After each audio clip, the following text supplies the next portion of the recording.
Amis du jour, bonjour, c'est Jean-François du Web et la Tortue. Bienvenue dans ce 51e épisode des Actus de la semaine, le condensé de l'actu social média. C'est parti. Allez, on commence par Twitter. La lutte contre la désinformation, vous connaissez, on en parle depuis plusieurs années maintenant. Eh bien, sachez que l'Union européenne est en train d'engager un énorme bras de fer contre les réseaux sociaux. Twitter en fait partie. À partir du 25 septembre 2023, de nouvelles règles européennes vont justement s'appliquer par rapport à la désinformation et a été menacé Twitter de bannissement littéral de l'Union européenne s'il ne respectait pas les règles. Le texte prévoit notamment l'obligation de retirer des contenus illicites et une interdiction de publicité ciblée sur les mineurs. Si ces règles ne sont pas respectées, eh bien l'amende pourrait aller jusqu'à 6% du chiffre d'affaires. Si on parle de fonctionnalité, Twitter permet maintenant de créer des temps forts sur les vidéos. Si vous faites ce temps fort, si vous le créez vous-même, vous aurez un nouvel onglet qui apparaîtra dans votre profil permettant de les retrouver. Moi, ça me fait beaucoup penser à ce qui se fait sur les plateformes de streaming, notamment Twitch, qui permet justement de créer ce qu'on appelle des clips, qui en fait sont des temps forts, c'est la même chose mais renommés différemment. Néanmoins, j'ai plus de mal à voir l'intérêt pour une plateforme réseau social classique, puisque sur le streaming, en fait, c'est intéressant puisque c'est du live et ça peut disparaître. Alors que là, du contenu vidéo, sauf si c'est supprimé par le créateur du contenu, eh bien, en général, on va pouvoir retrouver le contenu vidéo. Alors là où ça peut être intéressant, par contre, c'est s'il y a vraiment quelque chose de particulier qui nous intéresse et qu'on veut le mettre un petit peu de côté à la manière des favoris ou des onglets de post qui sont directement accessibles sous le post en lui-même. On revient à l'histoire de l'API de Twitter. Vous le savez, je vous en avais parlé, elle était devenue payante, puis ensuite elle a été re-rendue publique, ou en tout cas de manière limitée pour que les plateformes qui permettent de poster des tweets à l'avance, comme Swello, Hootsuite et ainsi de suite, puissent continuer à proposer leurs services. Mais tout ce qui est un petit peu plus profond, qui permet de créer une plateforme un peu bis de Twitter, avait été bloqué. Eh bien, une nouvelle offre est sortie, ça y est, et donc l'API professionnelle a été annoncée et son prix est de $5000 par mois. Dans les principales caractéristiques de l'offre, on a un accès tarif limité à une série de Endpoint V2. Alors je s'avoue que je ne sais pas exactement ce que c'est, mais ça permet en partie de faire des recherches, des flux filtrés, ainsi que la possibilité de récupérer 1 million de tweets et de publier 300 000 tweets par mois. Alors ça me fait beaucoup penser à cette histoire de badge jaune qui coûte, si je me souviens bien, dans les $1000 par mois pour pouvoir le conserver.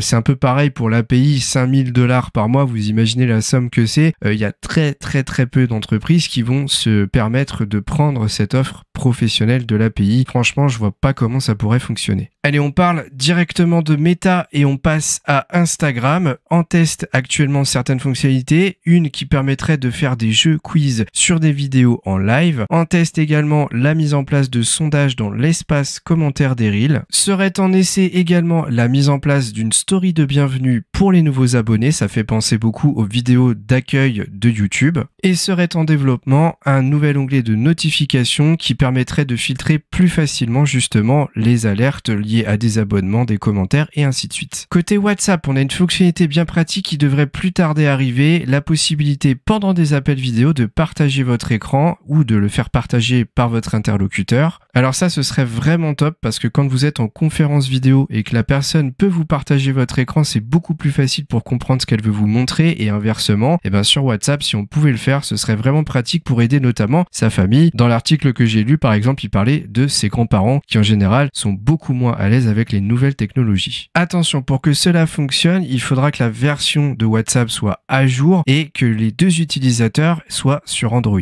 Un petit résumé d'une enquête qui a été lancée en collaboration avec le blog du modérateur et Diploméo sur la génération Z. C'est la 6e édition de cette enquête. Les 3 réseaux sociaux préférés des jeunes sont en tête Instagram, puis Snapchat, puis TikTok. Concernant les messageries les plus utilisées, on a WhatsApp qui est numéro 1, Instagram en 2e et Snapchat en 3e. Pour regarder des vidéos, on a YouTube qui est à 95% utilisé, puis Twitch. Autre stat intéressante, 41% des jeunes ont supprimé un réseau social en 2022. Celui qui a été le plus supprimé, c'est TikTok. En 2e, Twitter et en 3e, Facebook. Un côté qui ressort qui est très négatif sur cette enquête, c'est le harcèlement qui a été amplifié ces dernières années. 17% des personnes ayant été sondées indiquent avoir déjà subi du harcèlement en ligne. Dans ces 17%, on retrouve 21% de filles et 13% de garçons. Les plateformes les plus utilisées pour faire du harcèlement sont en top 1 Instagram, 2e Snapchat, il y a le côté éphémère qui rentre énormément en compte, et Facebook. Merci à Jonathan Chan d'avoir fait un résumé de cette étude sur son compte Twitter.